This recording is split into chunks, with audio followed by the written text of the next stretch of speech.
Ito yung harapan. Dami pang basura. Lilinisin pa namin yan. One at a time. Yan. Yan ang poso, lubog. Yan pa ang itsura. Ang hirap. Hindi agad malinis eh. Yan yung mangga. Hindi pa mahugot ang kulungan. Sa uli na yan. May naligaw na speaker. Hindi amin yan. Okay naman. Washing machine ng nanay.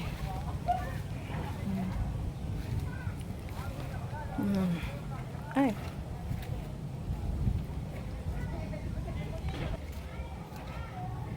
Bakit ako?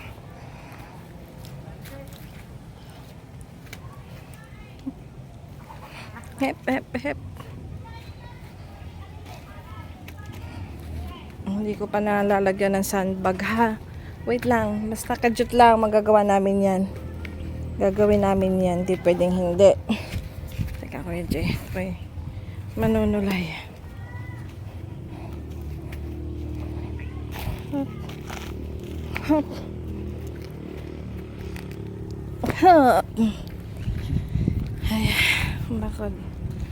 Yan ay gagawin namin. Siguradong gagawin yan. Hindi pa lang maniwala na ni Joshua.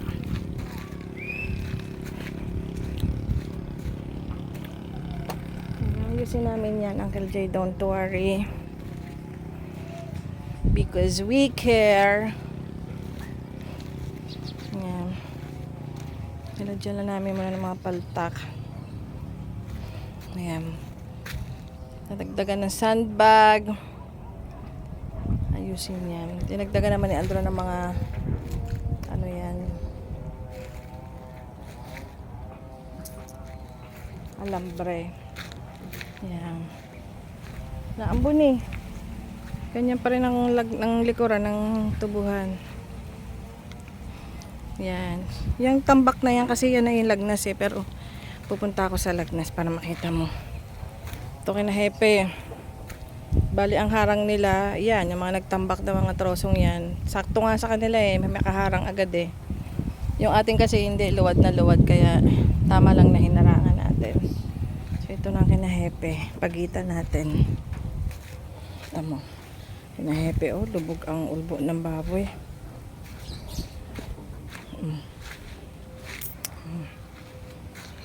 Yan, pasok na pasok ang putik sa kanila, oh. Wala. Kami pa nga lang dito nakakapaglinis. Ito yung pagitan. Sabi mo lalagyan ng sandbag. Ay okay lang naman. Hindi pa rin naalis ang sasakyan. So ito yung pagitan natin. Yan yung tambak ng lupa.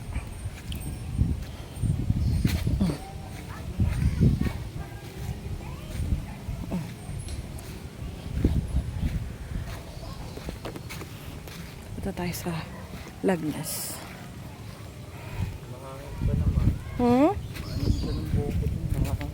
Kaya mo siya.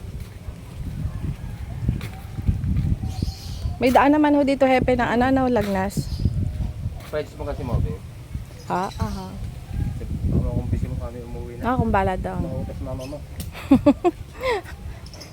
Tapos lahat ng kapatid ko kinukunta ko eh. Yung mga nasa Amerika. Sige ha. Tutulong-tulungan na natin. Ito kay na Nelben. Mamaya umuwi na siya. Ito kay Kuya Jomer. Wait lang. Yan na.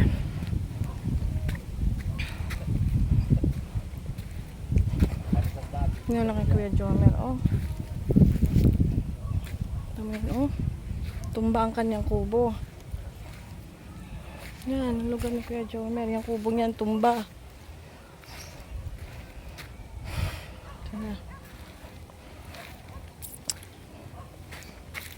Ito na yung lagnas. Bakit tayo minahuli nga dito nung nagbabako nga dito sa lagnas, minahuling gahita na sawa, pinulutan nila. Actually yan na, ito na yung lagnas eh. Yan o. Ito kahit paano may nabak. Ito, tinan mo. Oh. Yan yung lagnas talaga. Ayan o, pamantay na. Oh. Pantay na. Sarado na siya. Kaya, nagsara yan. Kaya ang tubig ay naghanap ng dadaanan dito naman sa atin na punta. May mga trosang madami na yan, oh. Yan, oh. Yan, oh. Yun ang ating bahay, oh. Dito talaga dumaan yung troso, eh. Yan. Ito yung marami. So, doon kami sa bahay, kitang-kita namin talaga dito na gataas ng bubong ng ang tubig. Dahil nga marami siya dalang troso. Sipin mo yung madami na yan. Yan ang kay Kuya Jomer, oh. Tumba yung kanyang kubo. Saan ba kami dumaan nung nakaraan? Ano kami lumikas?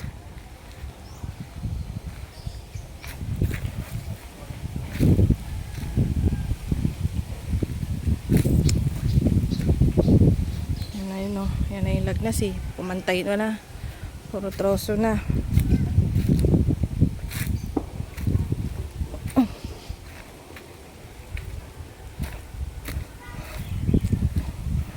Ito kay Kuya Jomer. Dito kami dumaan, kami ay lumikas. Ay, kubo ni Kuya Jomer.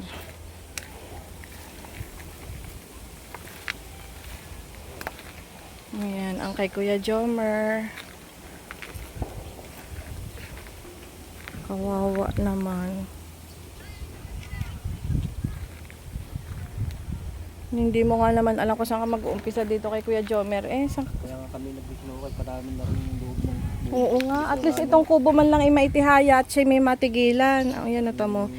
Itong kay Kuya Jomer na to, hindi naman tutumbayan. Talaga lang troso kasi ang bumangga dyan. Kaya yan natumba. Dito kami dumano, lumikas kami. Ito na yung lagnas, tinawid na namin kasi nga pantay na siya. Wala nang daan. Nawala na ang lagnas. Okay tayo dito. Hey. Ayan, oh. Yan ang lagnas. Tignan mo, oh. Wala na talaga. Pantay na. Ayun yung barangay. Ito talaga yung lagnas. Sarado na. Nasarahan na ng troso. Oops. Oh, ayan. Dire-diretso na yan.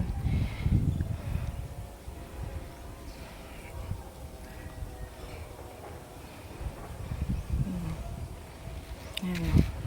Kuya Jomer. Ang laki ng punong yan, oh. Ito naman yung ito yung itong nilalakad ko, lagnas na to, eh. Ito naman yung sa likod bahay natin. Ayan. Yan ang eksena naman ng likod bahay natin. Ayan. Puro kahoy din. Oh, di ba? Yan yun, eh. Sa likod bahay natin. Ito yung ulbo ni Kuya Jomer. Kahit pa paano nahukay pa niya yung isang baboy niya. Yun. May baboy pa siya.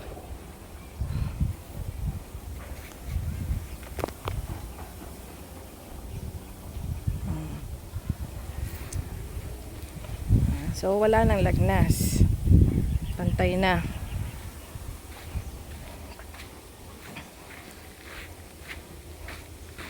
So hindi mo talaga masabi kung kailan huhukayin ang lagnas dahil puro troso na napakarami. Matatagalan kung maghuhukay ng lagnas.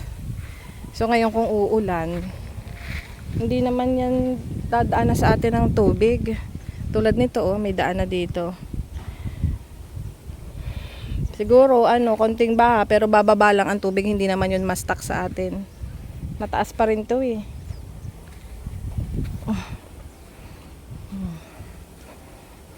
Oops. Oops, taga kay bababa. Aray ko po. Yan. Yan.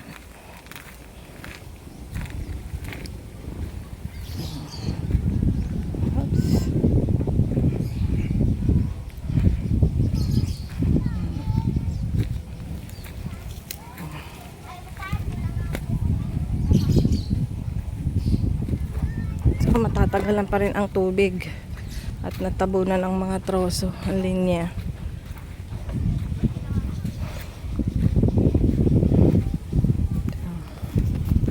Ito yung isa pa. Wala na rin nagligpit dito, ano? Pinabayaan na rin ni Nelvin.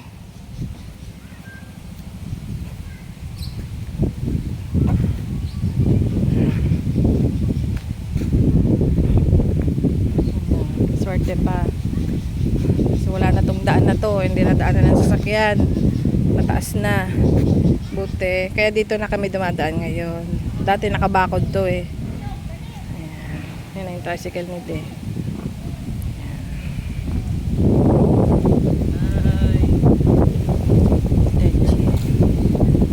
Nadating daw ngayon ng financing at ibabatakin ang sasakyan.